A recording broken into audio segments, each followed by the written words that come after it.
What are the diehard Swifties going to do now that their hero is getting married and, yes, may even be subject to the great oppressive force that is having children? Let's get into it. Pop star in heels is crowned the voice of a generation. What do you get when a billionaire pop star releases an album with provocative artwork, lyrics that mock God, glorify rebellion, and celebrate explicit sin?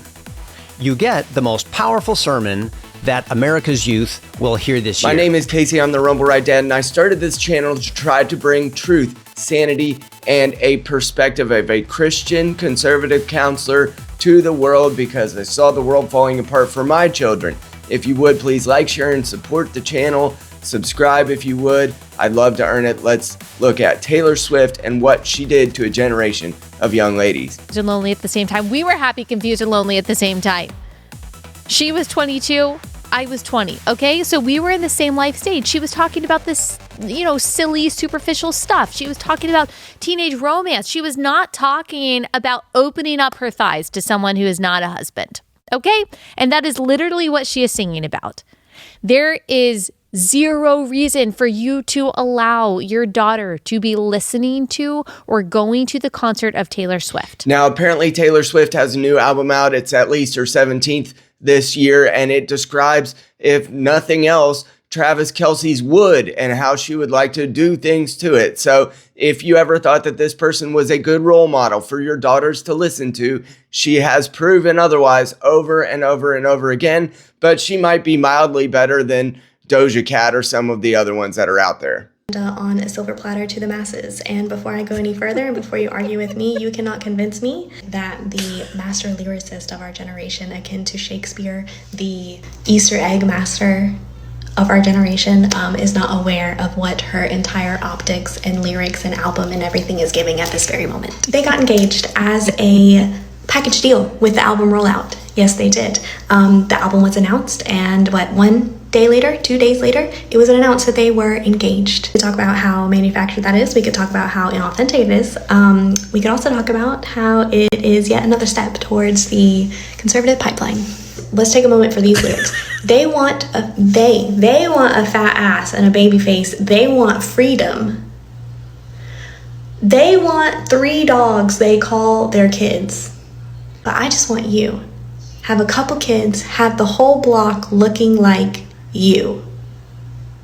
And what's wrong with that? I want to have your white babies, and I actually want our entire neighborhood to be racially homogenous. She went. However, this does not stop the judgment that I will cast on her for the fact that she influenced so many within a generation and possibly even multiple generations to avoid the oppressive trappings of marriage and family, which she persistently sings against, and probably more influentially, she rallies against in her public forums, stating that people should be of the feminist project, we should say. So what will her followers do? Who were the diehard Swifties, which we've captured one of them, and I don't know what's going on with her widow's peak, but here's a sneak preview of what some of her fans are saying.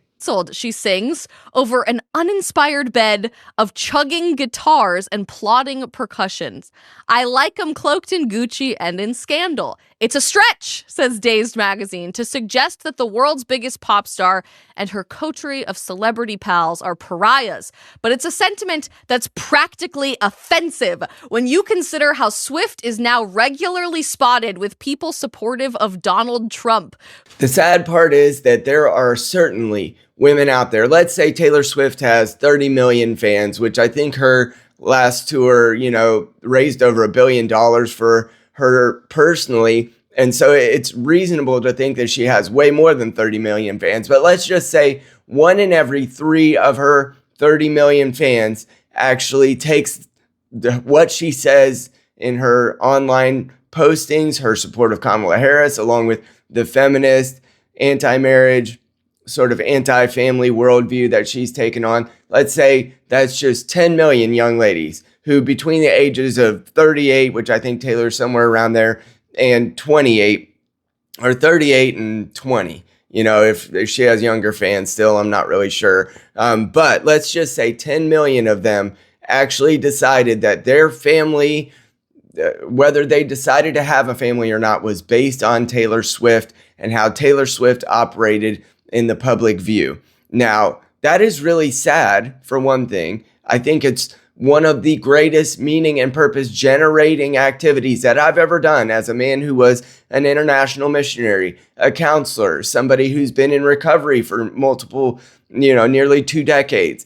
I've done a lot of things with my life, but nothing that I've done was more meaningful than my role as a parent. And if 10 million young women delayed and or completely obfuscated the opportunity to become parents because of what Taylor Swift said and did in the public eye, that is a really sad, and she will go before her maker, whether she believes it or not, someday, with that story that she actually caused very nearly as many non-births as did Planned Parenthood over the last couple decades. Now, that says nothing about her music, and I don't even care. Yeah, she's a good marketing person, good for her. However, I do have disdain for what she's done on her public platform, and I pray that there will be a Swiftie baby boom as so many of these young women see the joy that she can derive out of being a parent, potentially.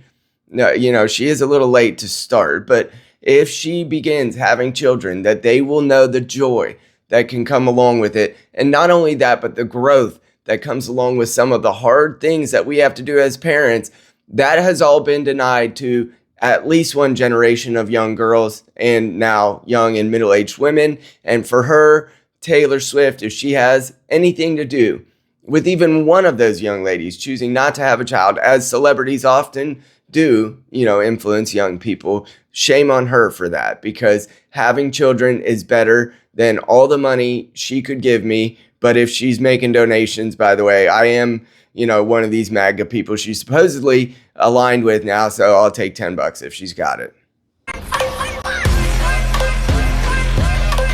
Now, a great many of the conservative voices out here are taking a victory lap, saying that Taylor Swift is, sort of doubling back on what she had previously said and done. And really, at the end of the day, a billionaire who has had all of the accolades and all of the acclaim that anyone can ever imagine, still decided and still wanted to start a family, to have that actual romance, to actually get married. And for her on that end, with all the shade that I cast on her, I say, good for her. I pray that it goes well for her. I would never wish ill will on anyone, even when I think they've made some missteps in the public, unlike what you might see from the left and the other side, where they apparently wish that we were all kaput.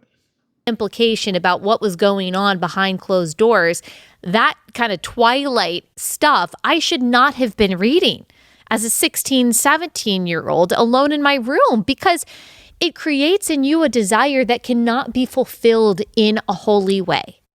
And purposely consuming content that creates in you, whether you're an adult, but especially as a teenager, that creates in you a desire, a longing that may be natural, but cannot be fulfilled in a way that is honoring to God, is not good. Pop culture is certainly not my strong suit, but if you would, please support this Midwestern midwit on my way to 3,000 subscribers someday soon. I thank you all for the support you've given me thus far, and thank you for allowing me this foray in my kitchen today. Have a great one.